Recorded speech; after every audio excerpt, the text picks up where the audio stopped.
જય માતાજી friends, welcome back to Vaghela's ખાના ખજાના.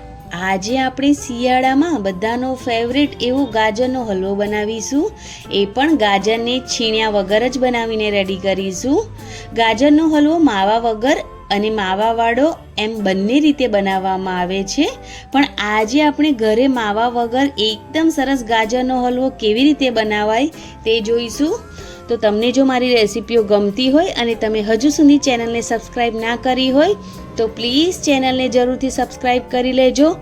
લાઈક, કોમેન્ટ અને શેર જરૂરથી કરજો અને મને સપોર્ટ કરવાનું બિલકુલ ના ભૂલતા. તો એકદમ ટેસ્ટી એવો ગાજરનો હલવો બનાવવાનું શરૂ કરીએ. તો મેં અહીંયા 1 કિલો ગાજર લીધા છે, એકદમ લાલ ગાજર.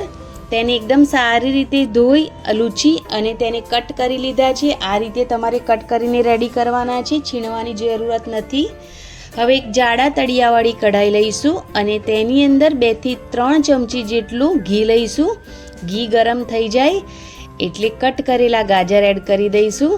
અત્યારે શિયાળામાં લાલ કલરના આ રીતના ડાર્ક ગાજર મળી આવે છે, તો તમે આ જ ગાજરનો ઉપયોગ કરજો. તો હવે ગાજર એડ કર્યા પછી ઘી સાથે એકદમ સારી રીતે ગાજરને સાંતળી લઈશું. 2 થી 3 મિનિટ જેવું ગાજરને સાંતળીશું, જેથી ગાજર થોડા સોફ્ટ થઈ જાય અને તેનો કલર પણ થોડો ચેન્જ થઈ જાય. તો 2 થી 3 મિનિટ થઈ ગઈ છે અને તમે જોઈ શકો છો કે તે એકદમ સોફ્ટ થઈ ગયા છે અને તેનો કલર પણ થોડો ચેન્જ થઈ ગયો છે. જ્યારે તમે ગાજરનો હલવો બનાવો તો કઢાઈ જાડા તળિયાવાળી લેવાની, જેથી તળિયે ચોંટે નહીં. તો એકદમ સરસ ગાજર સોફ્ટ થઈ ગયા છે. તો હવે આ ગાજરની અંદર આપણે દૂધ એડ કરીશું.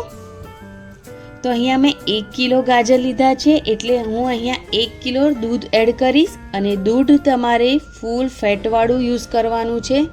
જો તમે મલાઈ કાઢેલું દૂધ યુઝ કરો તો તમારે થોડું વધારે દૂધ એડ કરવાનું રહેશે. 1 કિલો ઉપર 500 ગ્રામ વધારે દૂધ એડ કરી દેવાનું. હું અહીંયા ફૂલ ફેટવાળું દૂધ લઈ રહી છું, એટલે 1 કિલો ગાજર લીધા છે તો હું અહીંયા 1 કિલો દૂધ લઈ રહી છું, કેમ કે આપણે આ ગાજરના હલવામાં માવાનો ઉપયોગ બિલકુલ નથી કરવાના, એટલા માટે. તો જેમ જેમ દૂધ અને ગાજર ઉકળશે એમ એમ ગાજર કૂક થતા જશે અને દૂધમાંથી સરસ માવો પણ તૈયાર થશે. આ ગાજરના હલવો બનવામાં 20 થી 25 મિનિટ જેટલો ટાઈમ થઈ જાય છે.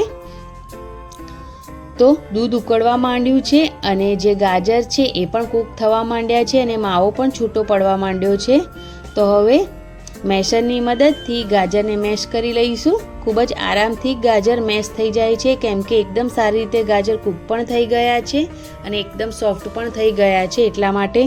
તો આરામથી ગેસની ફ્લેમ મીડિયમ કરી તેને મેશ કરી લેવાના છે. તો મેં અહીંયા બધા જ ગાજરને મેશ કરી લીધા છે.